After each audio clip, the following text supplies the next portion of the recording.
welcome in. It's about 5:56 p.m. You're listening to KJACK's LP Flagstaff.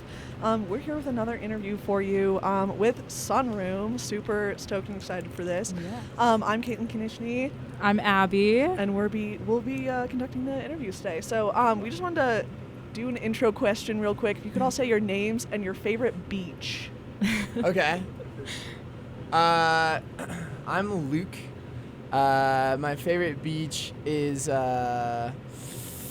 Long Beach. Solid. Okay. Very solid. Good answer. I'm Max, and my favorite beach is campgrounds in Carlsbad. Nice.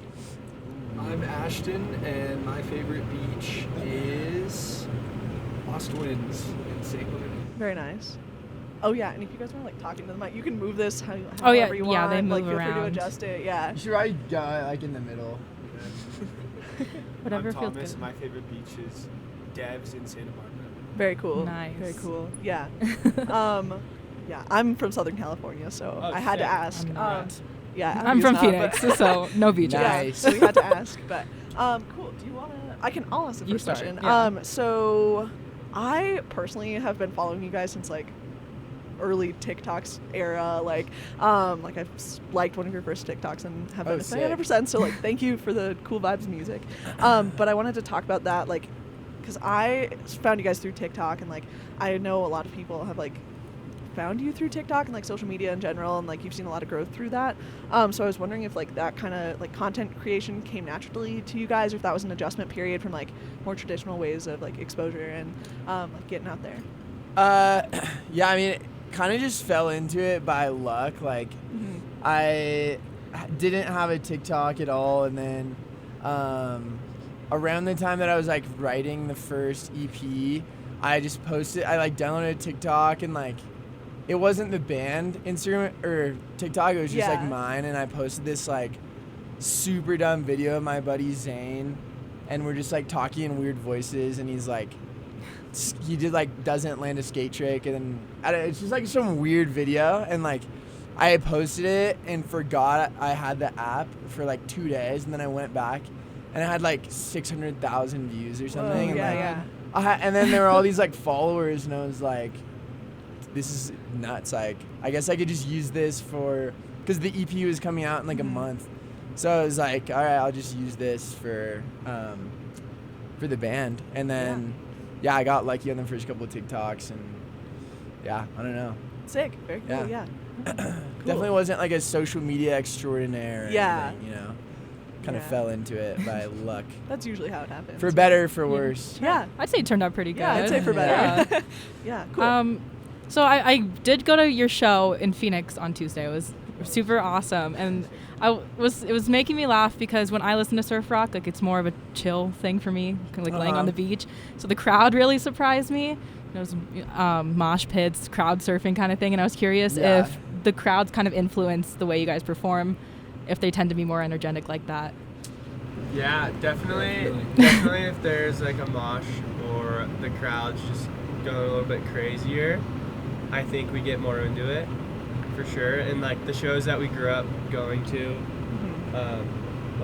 those are our biggest influences, kind of bands from Southern California, and there were always moshes at those shows.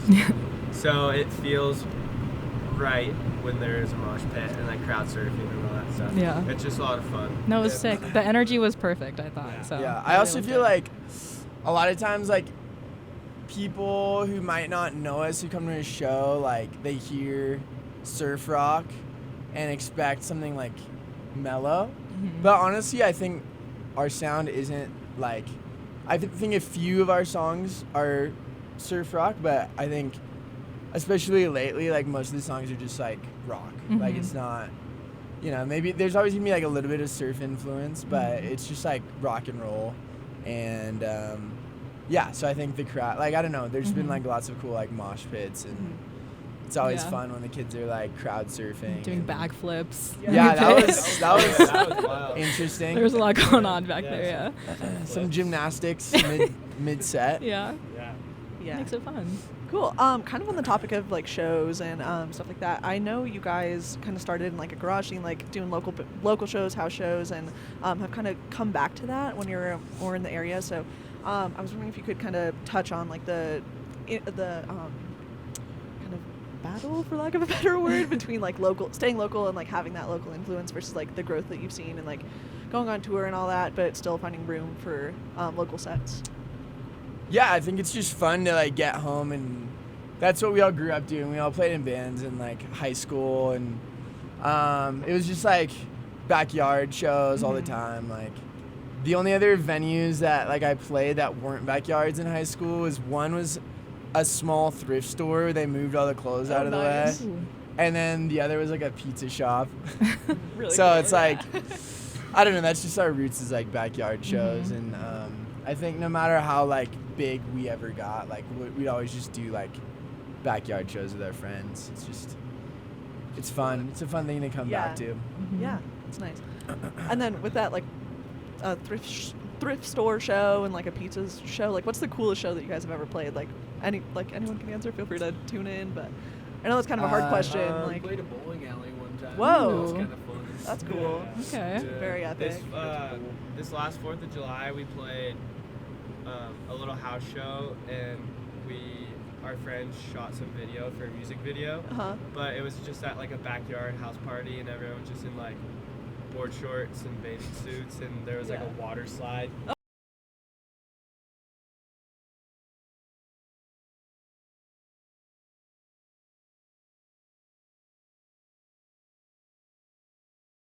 Ramp. Yeah, we were like the mosh pit was like inches away from where the mics were that we were Oh playing. gosh. And Yeah. like It's a little a scary. few different times like kids would like run into the mic stand on accident, and I almost like lost a front tooth. Oh like, my gosh. Because the mic just decked me in the mouth. Oh my Nice. gosh. Yeah. And I was like, after the song was done, I was like feeling it. Like I thought I was gonna feel it, and my tooth would just be gone. Cool. Yeah. My personal nightmare. Someone took a little souvenir with them. Yeah. Piece of your front too. Yeah, might kind of be more rock and roll though if I was missing a tooth. That's Yeah. true. Oh, Maybe for it wouldn't sure, be a for bad sure. thing. Yeah.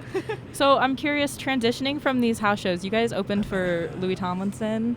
That's how I found you guys. I'm a big fan of his. I saw you guys in May at the like red carpet premiere. So I was curious, transitioning from like big shows like that, or I guess bigger maybe, different crowd, how it feels. Did you take anything from that tour with you into this tour that you're doing right now? Is there anything that influences you? It was definitely like a shock the first show we did with him, because we had just played like small shows in San Diego at that point, and we were just used to house shows and that kind of thing, or pizza shops or thrift stores or whatever.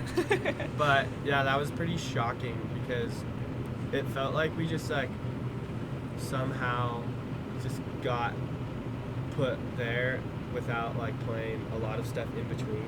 So it was kind of crazy, but it was really cool, and it was like getting thrown straight